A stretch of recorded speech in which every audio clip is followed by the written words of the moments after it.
What's up, Gov Seekers? What are you guys doing? It's a Wednesday. We're back. I'm having, a tea. It's a black tea. I'm out of green tea. I need to go to the Japanese market by me and get loose leaf green tea. I got this black tea. I think it was at Target. Not my first choice for tea. And I didn't read the label closely enough because it was like, oh, it's black tea and it had vanilla and caramel and whatever. And I was like, but they have it's bourbon flavored black tea. So this is like a tea for like a rummy or a wino or a guy that is the first person at the dive bar that opens up at 6 a.m. So it's really good tea for that. And I'm sober, so I can't say this is a real, it's not like it's getting me drunk. There's not alcohol in it, but it feels like I'm going to go down a bad road. You know what I'm saying? That's what if I'm waking up drinking bourbon tea, it feels like I was up till 3 a.m. Like I was shooting dice at a casino in Laughlin, Nevada, not even Vegas, but like a bad third tier casino town. And I got drunk and I smashed a jet ski in Laughlin. And then I have to get up early to go return my jet ski and tape it up so it doesn't look damaged so I don't have to pay for it. And I'm having a bourbon tea to kind of get me motivated to go lie to the guys at the jet ski place. Anyway, thanks for watching Government Secrets, folks. We got a fantastic show for you today. Someone in the chat won't memories. Yes, we've all smashed up a jet ski in Laughlin because we were drunk drinking bourbon tea.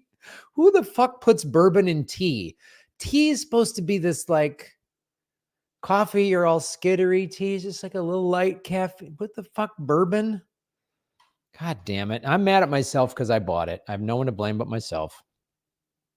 Speaking of people to blame, ladies and gentlemen, let's do Government Secrets. Episode 161 with the two most censored comedians in America, Lee Camp and Graham Elwood. That description was so specific. It seems like you started the day with kind of a Lee Campian, kind of bizarre breakdown. That usually I'm the one describing some very specific, sad moment in life. And, I guess this means I have to rant about Bitcoin and Epstein just to equal things out. I feel like we got an insight into your therapy session from like 15 years ago. It's Freaky Friday episode of Government Secrets where we change, where we transform. I'm talking about bourbon and some weird jet ski thing that went south or something like that. Yeah. Got to duct tape the jet ski. Your benders are a little different than mine, I think. Yeah, there's a reason I don't drink anymore because my benders are were a little different. Yeah. But I salute you for having black tea to celebrate Juneteenth. That was very kind of you. I feel like having bourbon flavored is a bit offensive. I don't know why. I don't know that there's any racial stereotypes on that front, but I'm celebrating my white trash roots by having bourbon in my by having Target bourbon tea. It's like Walmart whiskey flavored Tang. It's bathtub gin cereal. It's really for the kids. For the kids. For the kids over at Walmart. Get your dude. I retweeted this thing. The Onion Twitter feed is, Twitter can be a pretty horrific shit show. The Onion Twitter feed is the brightest. It is the greatest thing ever. They put this new video out on Juneteenth saying white liberals have announced they're done listening to people of color. We really appreciate everything you guys said. We've been politely nodding, and now we don't want to hear anymore. It's so fucking great. Politely nodding. The Onion is undefeated, and the Onion, people should know this, started in my hometown that I grew up in, Madison, Wisconsin, in the like late 70s, early 80s.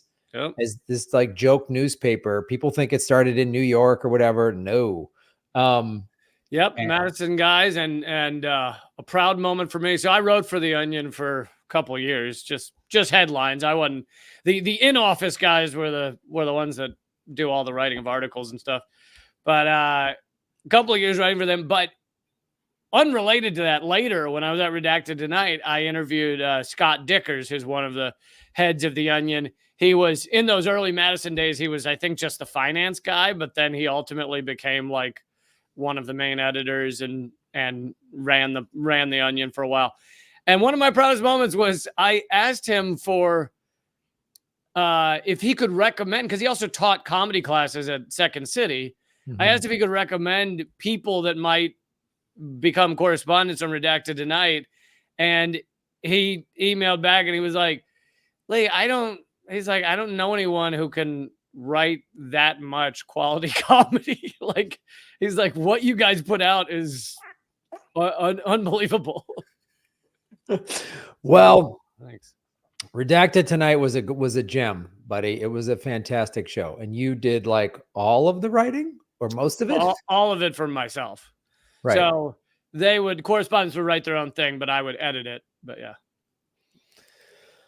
That was a great show. Have you ever talked to anybody or thought about like trying to get independent funding to just do that again? Like, or I have people talk about that sometimes. I'm not a big fundraiser guy. I don't enjoy doing it nor know how. So I know that anything that would look like Redacted Tonight would cost a shit ton of money, because part of the reason it was able to look like that is because we were using the RT studios, which are multi-million-dollar studios. I mean, they were essentially CNN level studios for shows that didn't get the same number of viewers as CNN. But so that would be massive. You know, you also need a team of graphics people and shit like that. Even though I would tell the graphics people what image I want. Hey, take Donald Trump's head and put it on a koala bear. You still got to have someone go do that. You still got to find an actual koala bear and hunt it down. A live koala willing to wear a Donald Trump mask. We used no computers whatsoever. It was an Amish comedy news show. Just die-hard practical effects. No VFX. Just we're going to get an actual koala and staple a Trump head to it. That's fantastic. Yeah, but you know when I really appreciate I was really proud of the fact that I wrote all my own stuff is when there'd be a writer's strike and all the other idiots would start sucking, like Bill Maher. And I'd be like, look, the writers can strike if they want. I mean, technically, I guess the writers at Redacted Tonight have been on strike since we started because there weren't any. So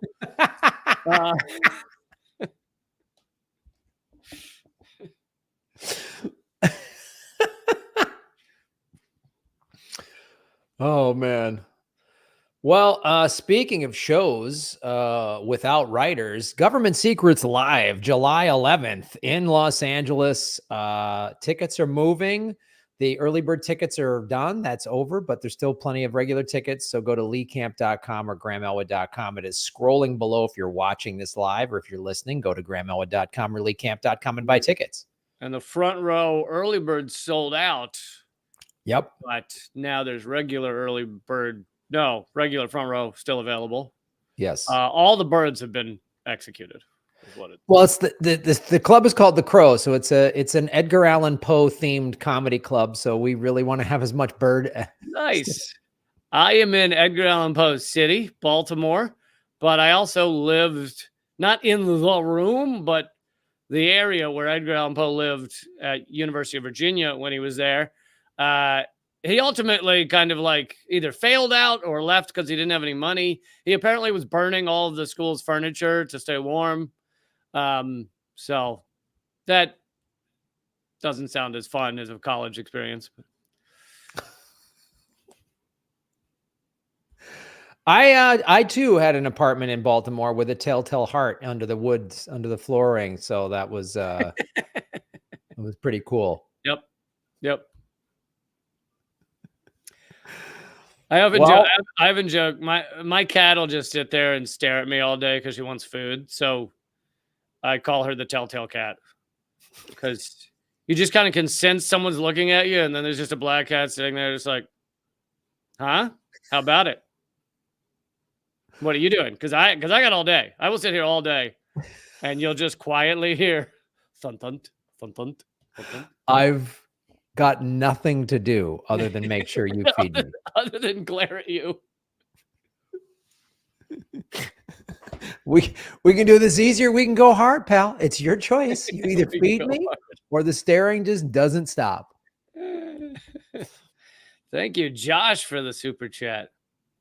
Bam. Beware of neck belts. What is a neck belt?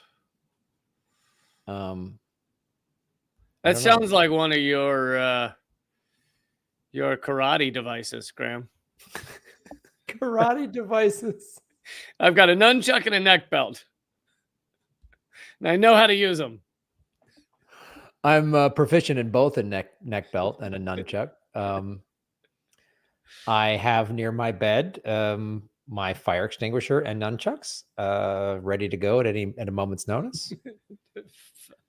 I feel like you'd have better luck defending yourself with a fire extinguisher than nunchucks, but I would at least. The fire extinguisher just isn't as insane as the nunchucks are. Nope. Nope. All right. I think we've got two solid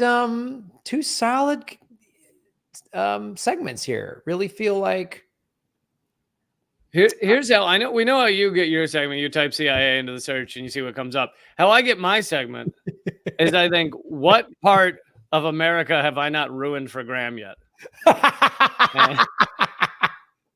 I realized it was the Declaration of Independence. I know Graham probably still has some hope and faith in the Declaration of Independence, but let me ruin that for him. Yeah. What piece of hope and love have I not torn out of Graham?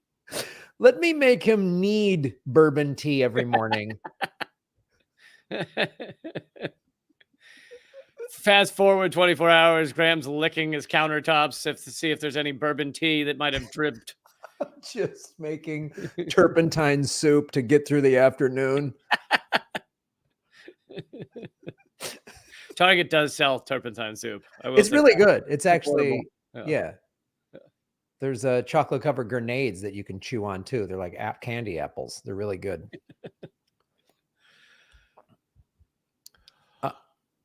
You go first. You want me to go first or you go first? Well, I'll go first. Mine's a little sad. Mine's, all right. Yours sad probably first. Yours probably has some good comedy. I don't know if it does or not, but it's always good to purge the viewers early, because I don't like a lot of people hanging around when I'm doing my stuff. So let's make them sad. Clear out those who can't handle it. Right. Can't handle the truth. I don't want to be burdened with a huge fan base and just large sums of money to live a sustainable life. It's the worst. I really want to be dependent upon other revenue streams that. See, and the other thing is, like, if you have those huge fan bases, you walk outside, everyone's staring at you, and you're like, oh, is that because they know who I am? Now, when someone's staring at me, I know it's because I have something on my shirt. So yeah. It's better that way. Yeah, or someone's staring at me because they're a bill collector or the sheriff about to give me an eviction notice or whatever. Yeah, there's a reason. There's a good reason. The good reason. Not the reason that fame gets you. So I literally just typed in companies that profited during the Vietnam War, because we've done several subjects about the Vietnam War, but we've never gone into specifically companies that profited from the Vietnam War. And the main reason I wanted to cover that is because thankfully today corporations no longer profit from war. War is only done for very noble reasons. So yeah, they got past that war profiteer thing. It was horrific. It was immoral, and I'm glad we're beyond it. We're very beyond it. And when I start reading this list, you might hear some familiar names. I know that Kellogg cereal put the Vietnam superstars on the front of the box, like the really notable Vietnam War leaders. So there was that one. Yeah. I wouldn't be surprised if Kellogg was like helped make Agent Orange, and they're just like, they're great, as they just like show. They did sell Agent Orange Capri Sun. Yeah. Actually, Target still sells that. Target sells that. Yeah. So we're going to go into first just the major corporations that made war, and then we're going to go into some specifics that were really friendly with one of the presidents that ramped up the Vietnam War.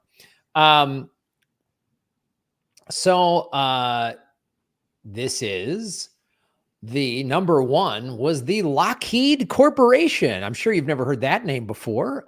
Not familiar. They make locks. Yeah, they're a locksmith. They were just trying to keep the footlockers of soldiers in Vietnam's, keep their stuff safe. Patriotic. They were a major defense contractor that supplied aircraft to the U.S. military during the Vietnam War. The company's sales of aircraft, including the C-130 Hercules transport plane and the F-104 Starfighter, contributed to the profitability during this period. Coming in at number, they had their Doc Martin spinoff. I like that from Lockheed Martin. Yeah, they made comfortable footwear for soldiers when they were on R&R. Yeah. And then there was Bell Helicopter, which was a subsidiary of Textron, supplied helicopters to the U.S. military during the Vietnam War, including the iconic UH Iroquois, commonly known as the Huey. The demand for helicopters for troop transport, medical evacuation, and combat support operations boosted Bell Helicopters' revenues. So I want to go into that one real quick. It also allowed us to drop napalm on children. Yeah. It's tougher to do that from planes. They're going too fast. Yeah. So Bell Helicopter, it should be noted, was a Texas-based company. Now, why does it matter what state that they were from? Lee, I don't know. Why do you think that matters? Fewer laws? I don't know. Sure. I'm trying to remember the name of a president who was in charge during the Vietnam War. Was it O.J. Simpson? Was it? No, close. It was rhymed with Bindon Fanes Monson. Bindon Fanes Monson.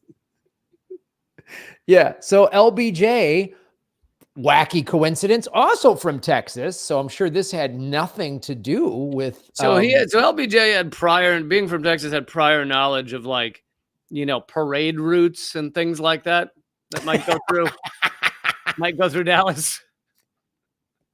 Did he have sort of a book depository kind of blueprint when where maybe Daily Plaza, maybe he just kind of knew the layout of there? Yeah, different people record cities in different ways. Like some people may know all the tallest buildings or all the stores. He knew all the best kill box areas. That was the way he registered. I mean, Lee, I've done this for years. I always go to downtown cities and I go, where would be best to get a president in a crossfire? Every time I do that, that's I've done this for years. Yep. And where could I have multiple Lee Harvey Oswald running around? Yeah. If we put a Lee Harvey Oswald at every angle, we could way. And then when people say who did it, we can say Lee Harvey Oswald. Lee Harvey Oswald did it. Isn't it obvious? And where's a high building where people will think a sniper, even though it's an impossible shot to make? Where could we with the single action? Yep. Also, kill two birds with one stone. It'll help malign books. Yes. We want people to think books equals assassination. Yes. So this will set the stage for everybody just being zombies scrolling around. See, you couldn't do that assassination in Texas these days because currently the book depository in Texas has 3 books. It's a much smaller structure.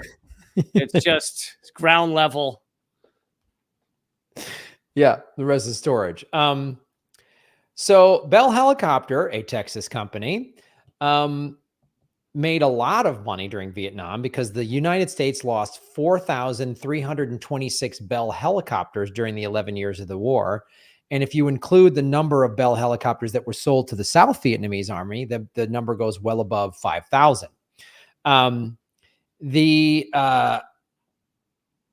And thousands of expensive fixed-wing aircraft were also lost. The Texas-based oil companies also benefited from a lot of the vast quantities of extra fuel oil, gasoline, and diesel and jet fuel expended by the forces in the U.S. and the Allies. President Johnson's home state was probably the biggest beneficiary, along with California as a center of oil and aerospace production. Military air transport was insufficient to carry all men and supplies, so many were flown to Vietnam by commercial airlines paid by the U.S. government. Since the U.S. dropped more bombs in Vietnam than in all of World War II, plus vast expenditures of artillery rounds, etc., munitions manufacturers, indeed all arms men did very well from the war. So that's Bell.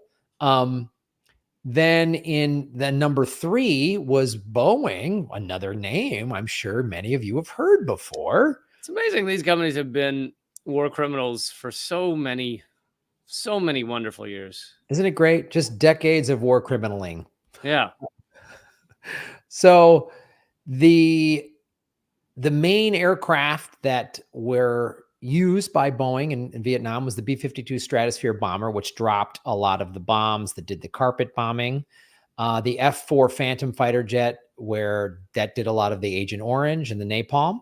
So that was Boeing. Now the only thing Boeing's dropping are side doors. Yeah, and whistleblowers. And whistleblowers. By the way, just today, the CEO of Boeing said that they did what's the term, reprisals against whistleblowers. Yeah, and I was like, yeah, some of them involved bullets, but I'm sure they'll be held thoroughly accountable by our wonderful checks and balances of this great democracy we live in called the United Corporations of America. Number 4 was General Electric. General Electric supplied a range of products to the U.S. military during the Vietnam War, including aircraft engines, electronics, and other defense-related equipment. GE's defense contracts increased during the war, contributing to the company's financial success.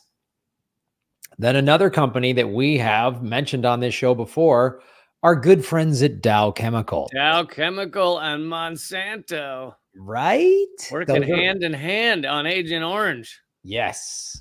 And napalm. Dow Chemical produced napalm. And napalm. Yeah. The company's sales of napalm and other chemical products, including, as we talked about, Agent Orange, used in the conflict were lucrative despite the controversy surrounding their use. And then, good old, we don't want to leave any tech, corporate sector left out. So IBM provided computer systems and technology to the United States military during the Vietnam War, supporting various military operations and logistics. They had a lot of time on their hands after the Holocaust was over and they weren't numbering prisoners any longer. They were like, what do we do? Yeah. Let's take advanced computer electronics and use it for, an illegal proxy war. The company's role in supplying technology for military use during the conflict contributed to its financial gains. Then, of course, we should also get back to the great state of Texas. Another Texas-based company, Brown and Root, was a political sponsor of Johnson since the very beginning of his political career. That company was awarded massive engineering contracts to build numerous new ports, bases, and airports in South Vietnam. Most people do not realize that the slow buildup of U.S. troops in Vietnam was limited by its poor quality infrastructure, which had to be expanded significantly to support more than 500,000 U.S. soldiers for many years at their customary lavish standards of supply. So Bell and Brown Root were the two Texas-based companies. And as I stated earlier, Texas, the state of Texas and its companies benefited the most of any other state, second only to California, because Boeing is a California company. I was wondering, I was like, Brown Root, I've never heard of that one, which means it must have become something else. Do you know what it became? No, what did it become, Lee Camp? KBR. Yes! KBR, and we were right about Kellogg's cereal. KBR stands for Kellogg Brown and Root. Yes! When I was in Afghanistan doing shows, one of the soldiers called KBR, they nicknamed it Keep Bush Rich, because that was when George Bush was using KBR. Again, George Bush from the great state of Texas. Actually, he grew up in Connecticut because his dad worked for the CIA and was vice president, but he moved to Texas and developed a Texas drawl to get elected as governor. This is also, while he was governor, there was a good company called Enron that deliberately created a utility crisis, and there's Enron people laughing when California was burning because it upped their stock price. There's a great documentary called The Smartest Guys in the Room. All wonderful things to come out of Texas. And just to throw one more in here, you know what KBR used to be part of? Halliburton. Yay! KBR was a Halliburton subsidiary until 2007. Yes. Somebody, thank you for the super chat. What the world needs now is sweet bourbon tea. Thank you, Apartment 2D. So yeah, that just shows you how Vietnam, we spent over $170 billion in the 11-year Vietnam War, which in today's economy would be $1 trillion. $1 trillion. So again, if you make $40,000 a year after taxes, in order to make $1 trillion, you'd have to work for 25 million years. Yeah. So pull yourself up by your bootstraps. Literally 25 million years. 25 million years. So that's why if you can get that up to 80 grand a year, now you're only talking about 12.5 million years. So now you're only talking about 12.5. And I hear the first 5 million years fly by. I mean, really new. Yeah. You know, it's fun. Kind of a new experience. And, you know, if people think that that's a long time, I think that's people are lazy and they need to work harder. Yeah, this generation, this lazy Gen Z generation doesn't want to work for even 1 million years. They're so lazy. They just want to get their avocado toast and their TikToks and work for maybe a half a million years. Like, here's an idea, kids. If you don't want to work for 25 million years, stop having the avocado toast. You'll cut it down to 10 million years. They're the most spoiled generation. They're just like, I only want to work for 500,000 years. Like, oh God. Well, I wish that was me too, sweetie. Like, yeah, they're like, I only get one life and I'd rather it not be devoted to a wage slave job that I fucking hate. I'd rather pursue my passion and be like a real living being on this planet in this one tiny moment of a flicker of a flare of existence. Wah, wah, wah. Shut up.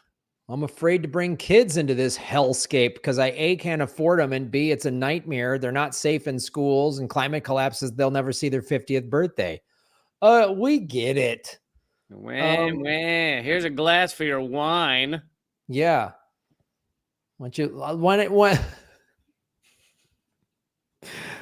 you let the tears in the car you can't afford in your side hustle that you drive for Uber be caught by your cup of caffeinated beverage because you can't sleep because you got to work fucking 20 hours a day. So yeah, then just to clarify, so the $170 billion that we spent in Vietnam, which would be $1 trillion in today's dollars, and the vast majority of that went to private contractors. And again, those then went to Texas companies, Brown and Root, which became Kellogg Brown and Root, KBR, which was formerly Halliburton, as Lee pointed out, Bell Helicopter, and other Texas companies. So that is where we spent the money in Vietnam, who got it, and this very much does two things. One, it proves the point that Eisenhower made when he, in his farewell address, warned about the military-industrial complex. He's like, this is what it's going to happen. And then Vietnam became this 11-year war where we just endless money. And it set the table. I mean, this is, again, we did it even better in Afghanistan. That year was 20 years. That war was 20 years.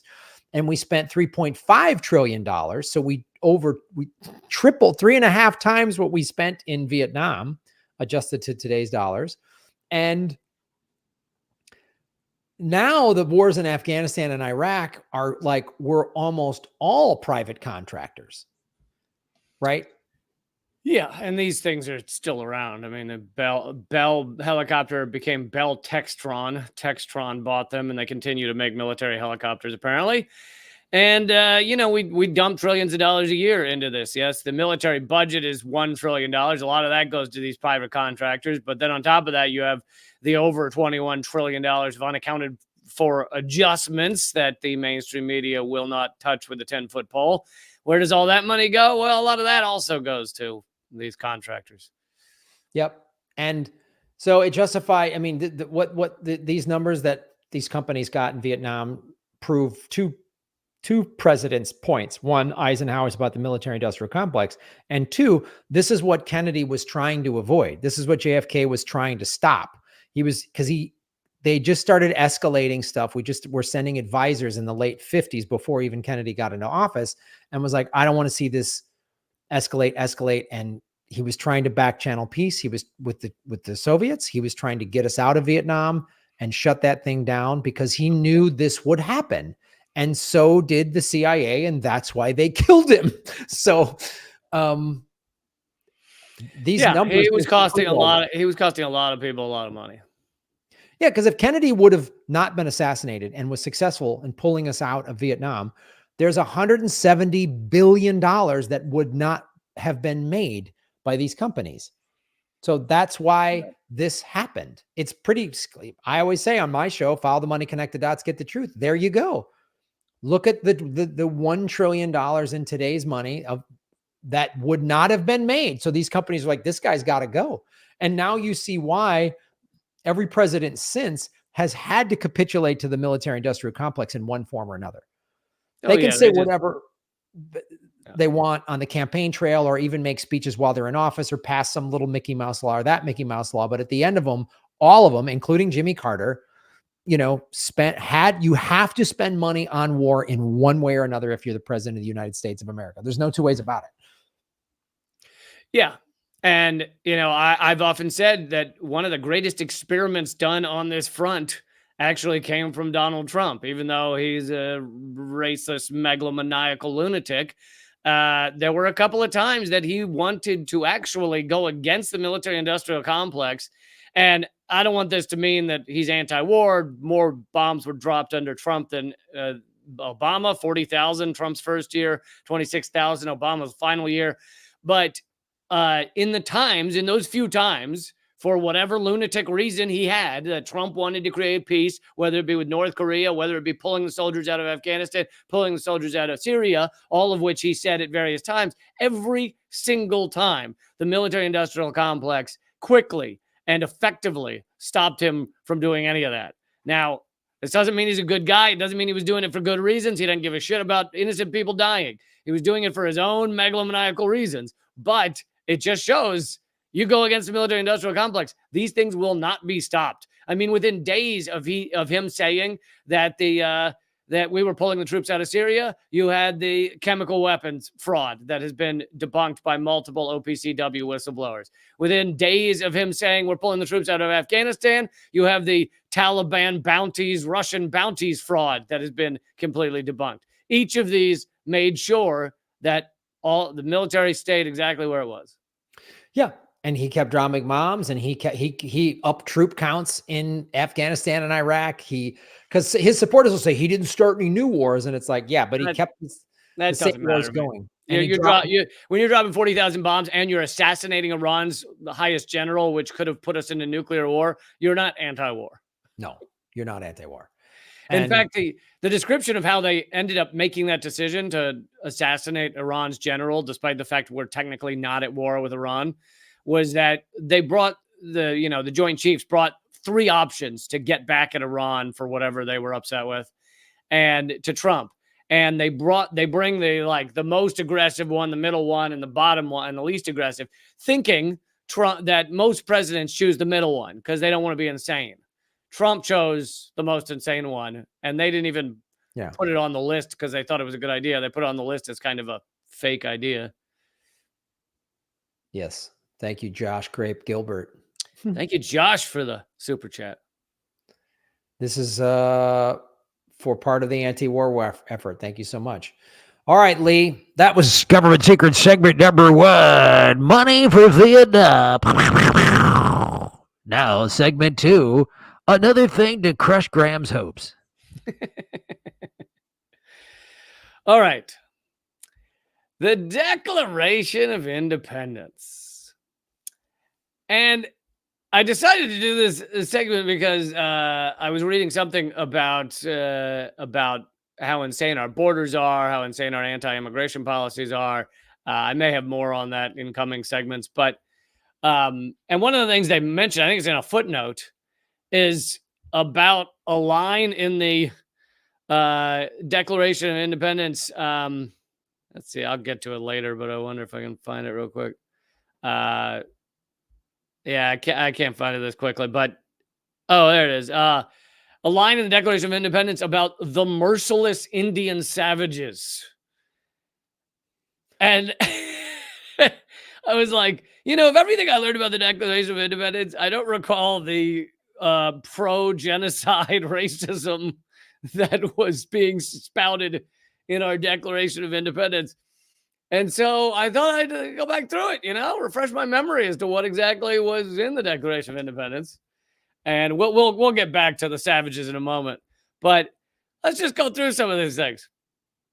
Please tell me there was like a coupon code in there or something like that for a discount on muskets or something. It was a discount on child brides, actually. So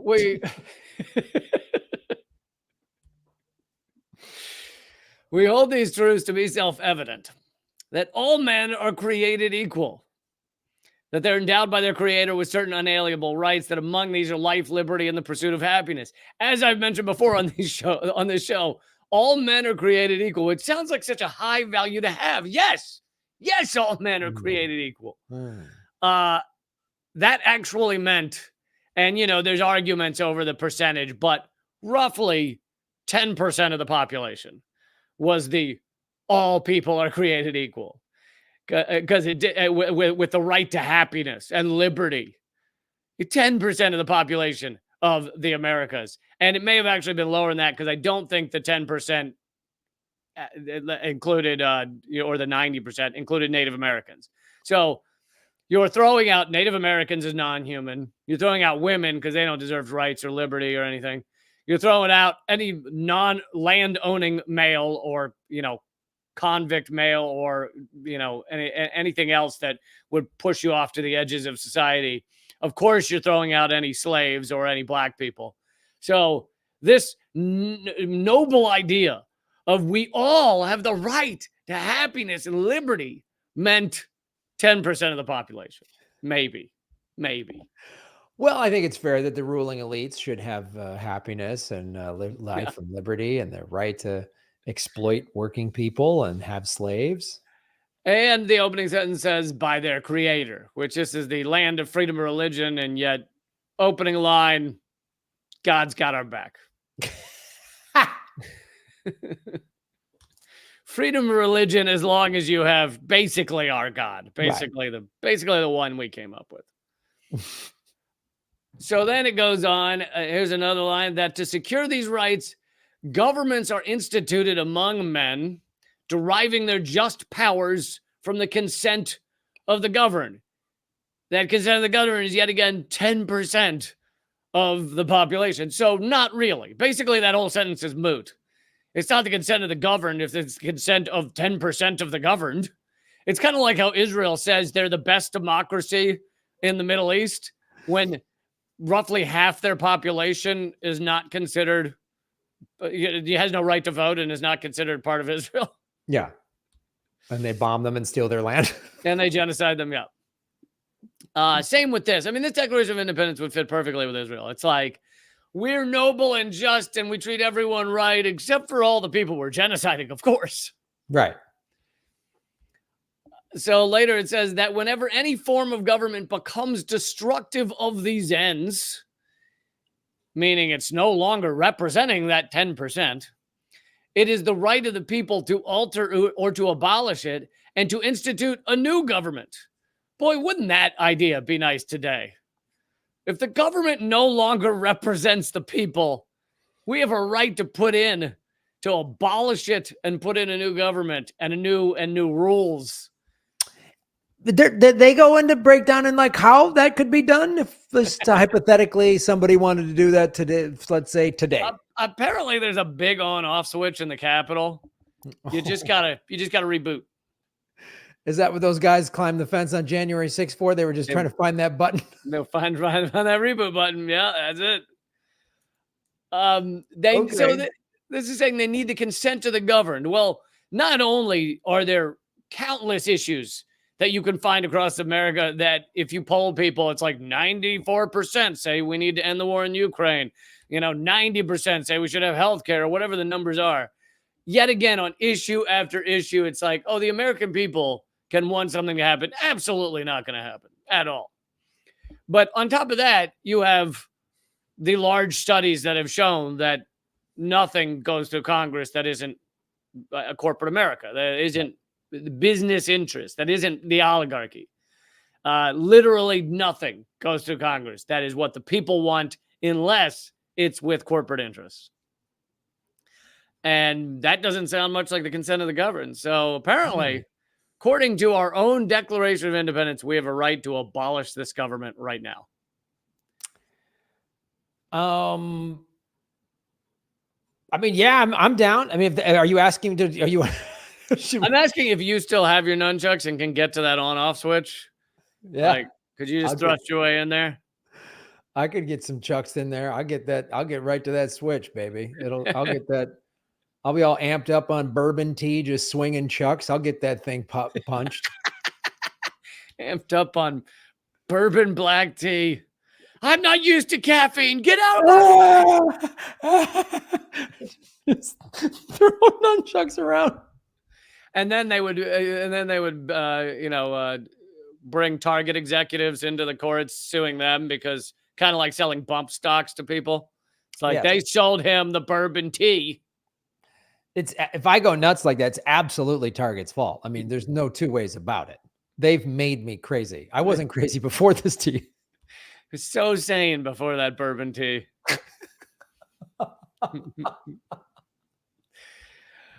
So here's another one, that whenever any form of government becomes destructive at these ends. Oh, did I already do that? Abolish it? Yeah, I did that. But so then it goes into a list of what the king has done wrong to deserve this, to make this Declaration of Independence necessary. And here's some of what is on that list.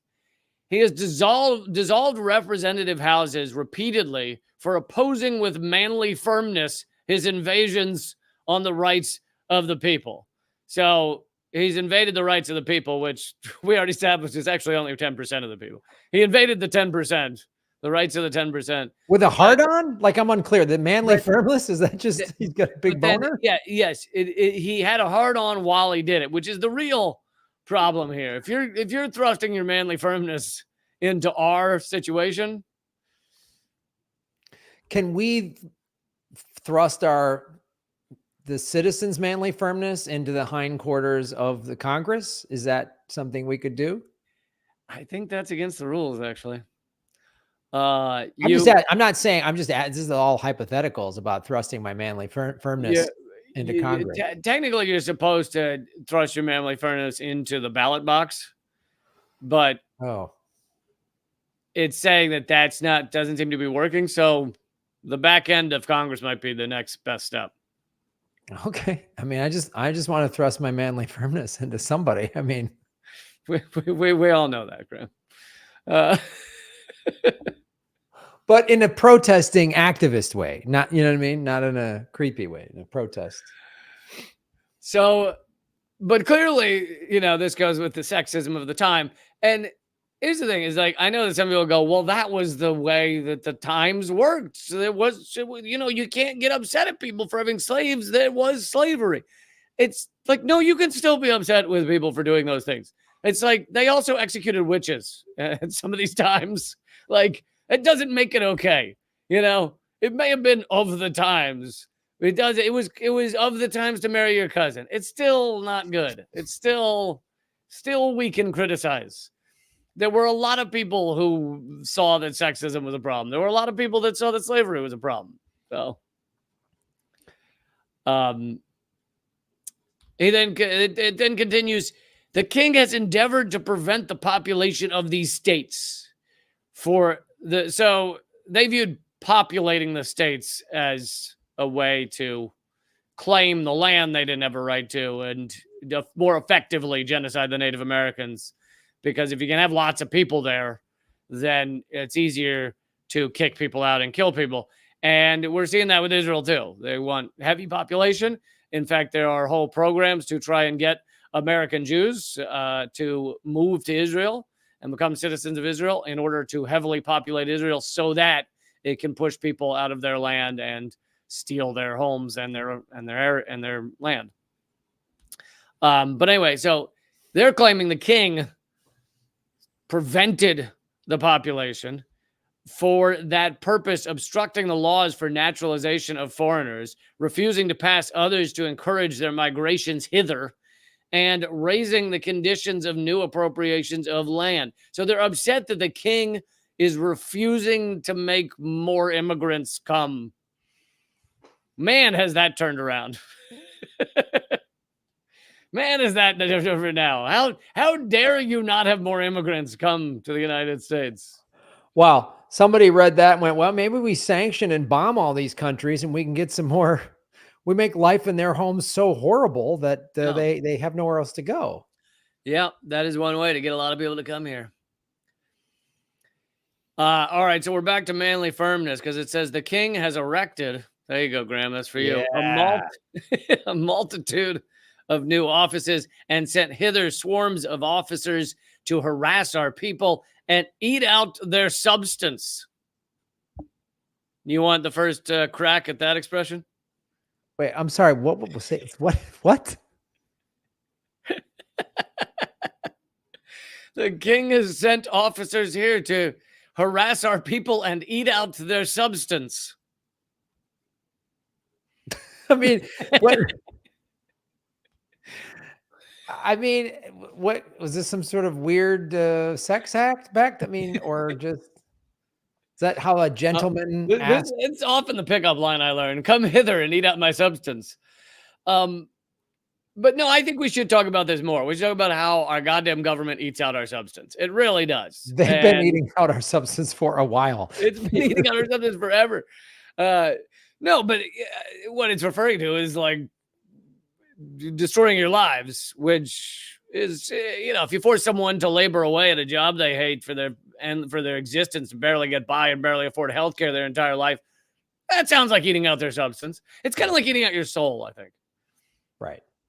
Or it's a way it's a pickup line women use to men. Like, would you like to eat out my substance? Yep. Works both ways. It's very egalitarian pickup line. It is. I'm going to get t-shirts that say, hey baby, want to eat out my substance? And then put dash Declaration of Independence.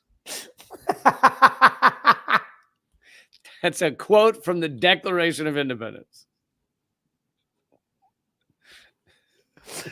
That's what you do. You just say that as like people walk by when they look at you, go, no, I'm just reading the Declaration of Independence. Like you just stand on a street corner and go, Would you like to eat out my substance? What? I'm just reading. It's a Declaration. Sorry. You would, yeah, don't worry about it. Sorry.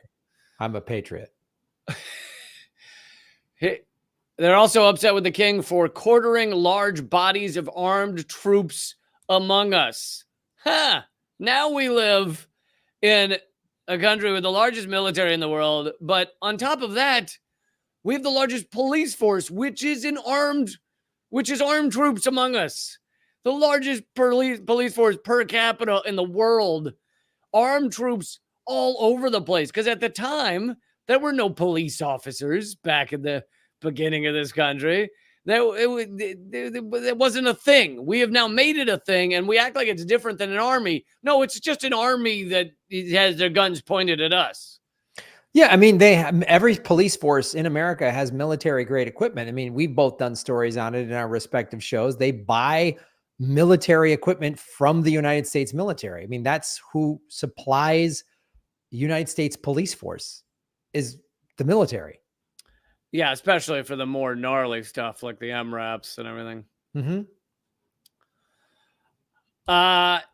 They're also upset with the king for depriving us in many cases of the benefits of trial by jury. Well, we now live in a country where it depends on the type of crime, but basically 95% of all crimes or crimes that you're charged with, doesn't mean you're guilty, never see a trial by jury. They force you to plea out. And they do this by putting loads of ridiculous charges on you. You know, like let's say you try and block an oil pipeline or something. Well, then they say, okay, well, we're arresting you for terrorism. Wait, I sat in front of a construction vehicle. How's that terrorism? Doesn't matter. We're charging you with terrorism, blah, blah, blah, 7 counts of terrorism, et cetera, et cetera. And then they go, or you can take this plea deal and just get 3 years probation, never be in jail or any longer, and you can do that. And then the person goes, well, I guess I have no choice to do that rather than face 40 years for terrorism. So that's how our system works now. It's completely ridiculous, and most people never see a trial by jury. So this list of reasons for people to say we're done with this government kind of keeps growing. And kind of sounds familiar, some of it. The king has abdicated government here by declaring us out of his protection and waging war against us. Our government wages war against us. The entire war on drugs is a war against us, against average Americans. And that's how we ended up with the largest prison state in the world. The per capita prisoners in America is like completely unmatched just about anywhere in the world. We have a ridiculous system. The people that are in jail for smoking a plant, there is an economic war that is waged against Americans every day. And the fact that our basic needs, our government claims to not have any money for, and yet it has money for all these wars and Wall Street bailouts. Like there's that economic warfare that we're all having to fight on a daily basis, just in terms of letting companies like BlackRock deliberately inflate housing costs throughout the country. That's economic warfare. The fact that I believe you mean Blackstone, which is owned by BlackRock. So right. Yes. Blackstone. Sure. But or the economic warfare that my car insurance went from about $100 a month to $250 a month overnight. 100 to 250. Yeah. For no reason. And everyone I know's car insurance went up. I have a clean driving record. I have good credit score. I have, nothing, no traffic, nothing, not even a goddamn parking ticket. And my insurance went up. It's probably because cars are washing away more often now. They'll just with every city flooding, they just roll down the street. Yep. That's probably part of it. The king has plundered our seas, ravaged our coasts, burnt our towns, and destroyed the lives of our people. So this is all still true today, except it's done by corporations. Yeah, I mean, exactly. Instead of the king, it's corporations. It's the 6 million. Well, now we probably know it's more like 10 million foreclosures that happened. It's Yep. people Which living I've in. always said that's the same as burning down someone's house. If you steal their house and board it up, how is that not the same as burning it down? Yeah, and it's exactly the same thing. And and think of the 10 million families that were impacted, and you've got 10 million families, so that's way more than 10 million people.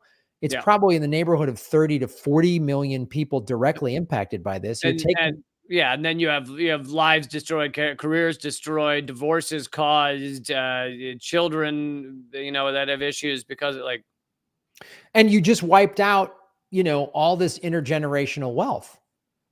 I mean, yep. that's what the American dream was. You got a decent job, you bought a little house, the house went up in value, maybe you sold it, bought a bigger house, it went up in value, and then, you left that to your children. And then they got that house, or they got to sell it and buy a bigger house or whatever. And so that's how families have intergenerational wealth. And I'm not even talking about millions. I'm just talking about just standard middle class intergenerational wealth. Yep. And that's gone. I mean, I lost my home. I have that was going to be my retirement. I would have, if I still kept that, it'd be worth $1.5 million right now. I would be like, okay, I'd be doing all right. That's crazy. Yeah. And that's just me. And I didn't have kids. I was married, so it impacted my wife. We ended up getting a divorce. It wasn't the only reason for the divorce, but it definitely didn't help. And so it impacted her life, and think about people who had kids. I mean, that's why you see a lot of these millennials, because they were kids when the housing crash hit. And this, they saw their parents' wealth get wiped out. They saw their retirements get blown up. They saw the fact like, oh, I'm not going to inherit this house and have a house for my kids. That's why millennials and Gen Z are like, I don't know that I want to have kids. I don't blame them. Where are you going to raise your kids in a studio apartment that you can barely, you let them go free range, feral. But another thing on top of the housing, another aspect is how corporations attack you, and your economic attack against you on a daily basis is with healthcare. And I was trying to remember the numbers. Studies have shown that 40 to 50% of everybody who gets cancer in America, which is now nearing like 1 in 3 people, because again, that's also because of corporations. But 1 in 3 people will lose their entire life savings in the first 2 years of having cancer, of fighting cancer. So that's 1 in 3 people, most of them, life savings are going to be wiped out. And that's with insurance or without. So it's yet another way that like intergenerational wealth or savings is just like nuked. Don't get sick in America. Yeah. And last one, the King, His Royal Highness, has endeavored to bring on the inhabitants of our frontiers, the merciless Indian savages. Now, this has aged well. When you begin the document with all men are created equal to pursue happiness, and then you end the document by saying these friggin' savages need to be executed. And they're merciless, just wanting to defend their land. Just wanting to defend their land, or wanting you to stick to even the deals you have made with them, or those type of things, or wanting there to be any accountability for killing a Native American. Not only was there no accountability, but it was often rewarded. That people can show you, like you can find old newspaper items that are telling the amount of money that an average person can get if they just go out and murder a Native American. Yeah, we covered that on the show. Just like find a Native American and kill them, and we'll give you $12,000. God, this country is so out of its mind, and it started out of its mind. It didn't ever start in a noble place. This is day one. This is from the jump. It was insane. It was a crazy house. And so it's not surprising that now America is even more insane than it's ever been. Yeah, because it's like if you start with the best genocidal maniacs are at the top of the system, that's not generally, it doesn't shift to like oh, well, then a few years later, the non-genocidal people just were nice. We're super nice. They out-niced the rulers and took over. No, it's just been genocidal maniacs all the way down. And you're encouraged then to be a sociopath because if you are one, you get all of these fun rewards. You get to live in nice houses and murder people and never be held accountable, and everything's stacked in your favor. You get all of these benefits if you're a sociopath. So you should figure out how to become a better one. And as an example, so I've got, you love to make fun of the people I'm descended from. Most of them were the ones you're talking about, like the genocidal murderers with slaves who who got the rewards. George Washington was one of the 10 richest people in the Americas or whatever, and had slaves. And Robert E. Lee was a well-known slave owner, obviously, and fought for slavery. But there was one guy that actually was one of the good guys, Roger Williams, that I'm descended from, who founded basically Rhode Island. Providence was the first town he founded. But he's also the reverse example of what you're talking about. He was pushed out of settlements and areas of the early American colonies because he wanted to treat Native Americans, if not perfectly well, he wanted to treat them far better. He wanted them to be paid for their land. He wanted them to be treated as fellow humans. He also wanted freedom of religion, and was the first area. Thank you, Teresa. Thank you, Josh Gilbert Grape, too. Thank you for the donations, guys. And so he wanted those things. So he kept getting forced out. He was forced out of Massachusetts, forced out of other areas, and was pushed to this, outpost at Providence because he wanted to treat Native Americans right and and have freedom of religion. So it shows that you don't get the rewards. You don't get welcomed into the society in the United States for not being the genocidal maniac. Yeah. And not only do you not get rewarded, you're then, as you said, you're this relative, you get punished when you try to do the right thing, especially, I mean, as an outsider, good luck. But if you're within the corrupt system and you try to whistleblow and change this, everyone's like, change from within. Good luck. Yeah. I mean, I just saw this video from a woman yesterday. She put it on TikTok and it went viral, and they put it on YouTube. She's like, I'm Jewish. I'm proud of my Jewish faith. And my rabbi just blocked me because I'm like, what's happening? The genocide is awful. And we're supposed to do better than that. And she's like, you taught me that. My rabbi, you taught me how to be. This is what being a good Jew is supposed to be. And I'm being shunned by she's like in tears. She goes, I'm shunned by my own community. Yeah, I don't know if it was the same one or a different one. I saw one like that. And I hadn't actually, it's funny, as a Jew against genocide myself, I guess with a lot of my family, either some of them get it, some of them agree with me, some of them I just don't really talk about it with them.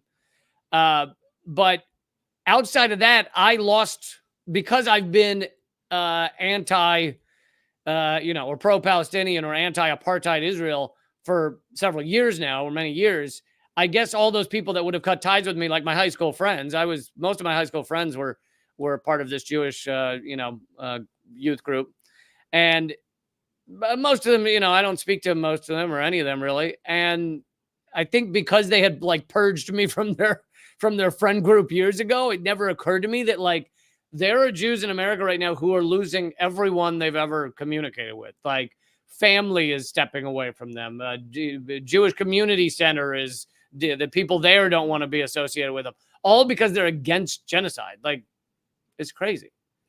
It is the most insane thing. And I can see how this woman was so like confronted. It is what happens when you grow up in an abusive home. And they've done studies on this. A person who speaks out, like if it's a big family and there's widespread abuse in the family and someone speaks out and says, this ain't right, that family member is always targeted. They're always the black sheep. The whistleblower in a corporate setting, in a religion, This always happened. This happened to the Catholics that spoke out about the Catholic Church.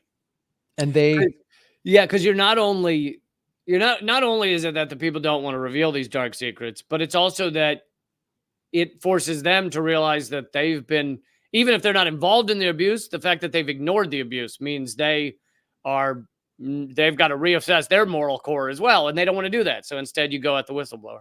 yeah. And again, I always refer to the movie Spotlight. If you want to kind of try to understand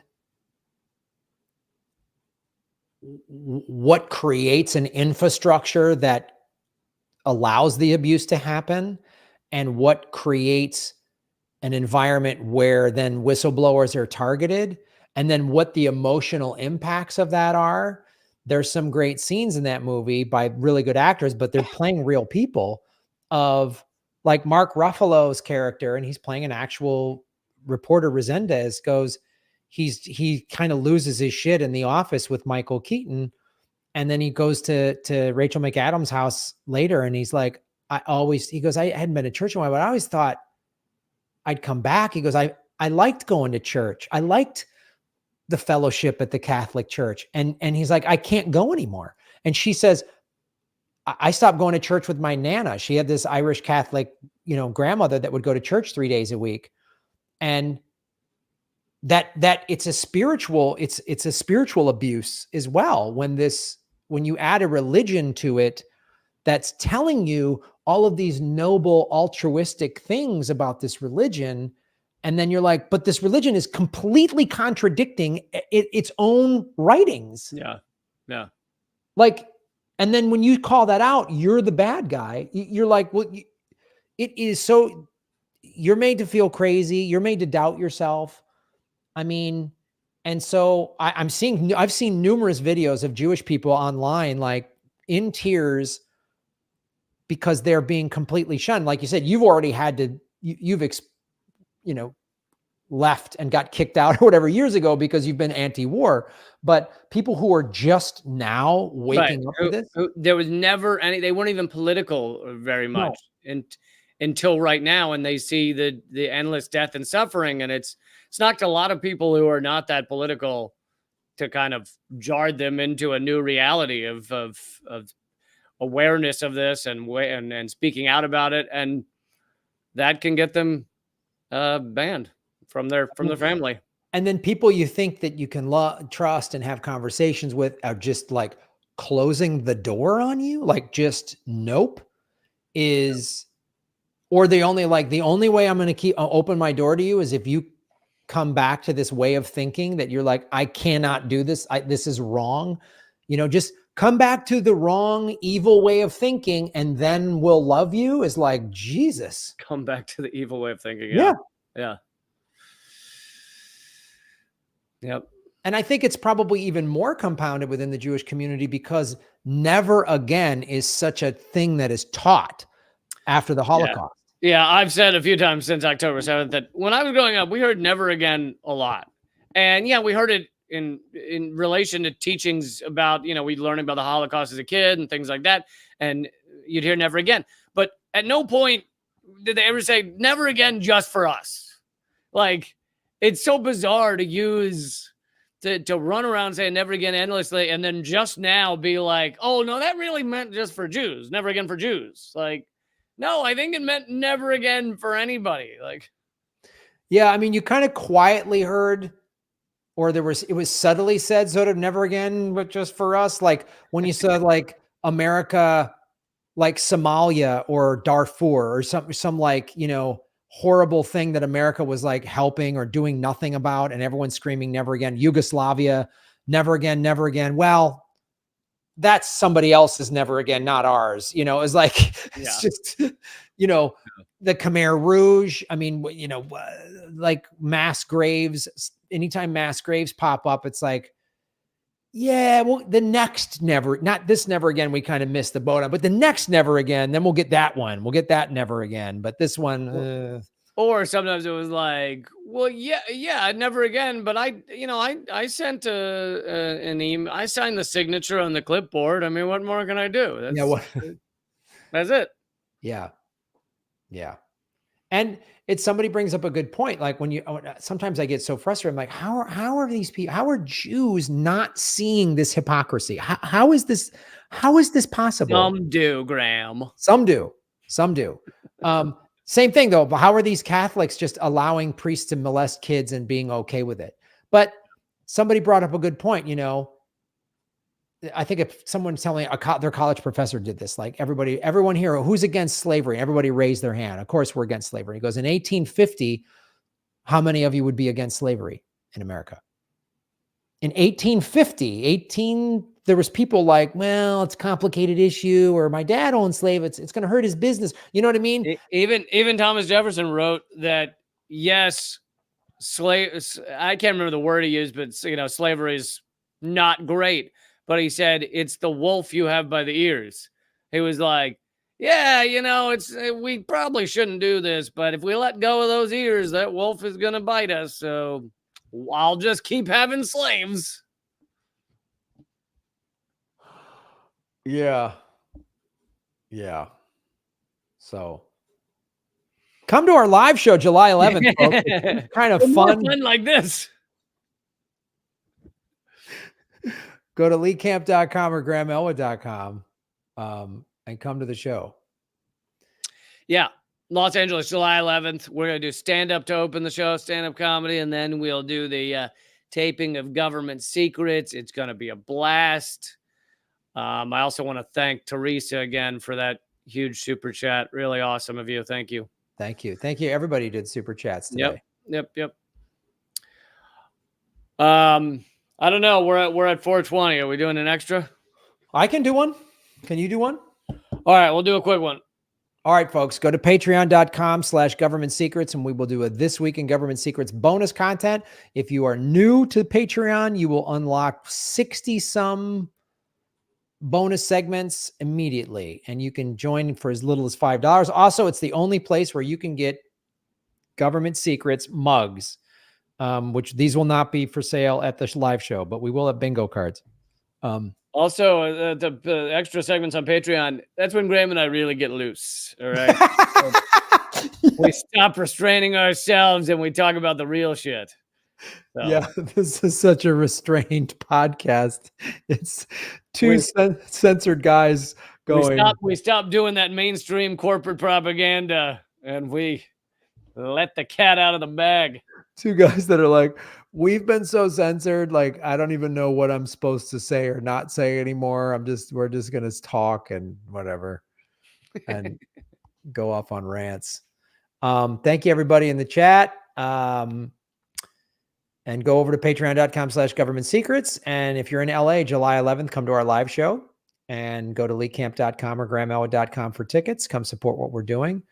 And here's something somebody offered to do. If you don't live in LA, some people have said, I want to buy tickets and then give them to someone in LA who can't afford to go. Oh, yeah. So if you want to gift some tickets, buy the tickets and then email one of us, on social media or whatever, and say, my name's so-and-so, I bought this many tickets. You can give them to whomever. And, we will do that if you want to do that to support the show and help a fan that's, maybe doesn't have the money to come out to a live show.